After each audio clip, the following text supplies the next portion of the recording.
ಶಿಸ್ತು ಅಂದರೆ ಕಟ್ಟುನಿಟ್ಟು ಅಲ್ಲ, ಶಿಸ್ತು ಅಂದರೆ ಸ್ವಯಂ ನಿಯಂತ್ರಣ. ಬಹುತೇಕ ಜನರು ಪ್ರೇರಣೆ ಬಂದಾಗ ಮಾತ್ರ ಕೆಲಸ ಮಾಡ್ತಾರೆ. ಆದರೆ ಶಿಸ್ತು ಇದ್ದವನು ಮನಸ್ಸು ಇಲ್ಲದ ದಿನವೂ ಕೆಲಸ ಮಾಡ್ತಾನೆ.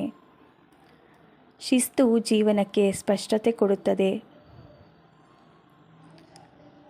ಏನು ಮಾಡಬೇಕು, ಯಾವಾಗ ಮಾಡಬೇಕು ಅನ್ನೋ ಗೊಂದಲ ಕಡಿಮೆ. ಶಿಸ್ತು ಇದ್ದರೆ ಸಣ್ಣ ಅಭ್ಯಾಸಗಳು ದೊಡ್ಡ ಫಲ ಕೊಡುತ್ತವೆ.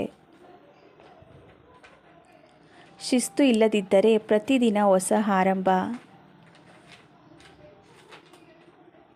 ಶಿಸ್ತು ಇದ್ದರೆ ನಿರಂತರ ಪ್ರಗತಿ.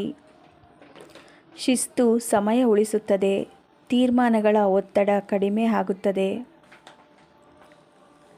ಶಿಸ್ತು ಅಂದರೆ ಪರಿಪೂರ್ಣತೆ ಅಲ್ಲ, ಮುಂದುವರಿಕೆ. ಒಂದು ದಿನ ತಪ್ಪಾದರೂ ಬಿಟ್ಟು ಬಿಡಬೇಡಿ, ಮತ್ತೆ ಮುಂದುವರಿಸಿ. ಶಿಸ್ತು ಆರೋಗ್ಯಕ್ಕೂ ಸಹಾಯ. ಸರಿಯಾದ ಸಮಯಕ್ಕೆ ಊಟ, ನಿದ್ರೆ. ಶಿಸ್ತು ಆತ್ಮವಿಶ್ವಾಸ ಬೆಳೆಸುತ್ತದೆ. ನಾನು ಮಾಡಬಲ್ಲೆ ಅನ್ನೋ ನಂಬಿಕೆ ಬರುತ್ತದೆ.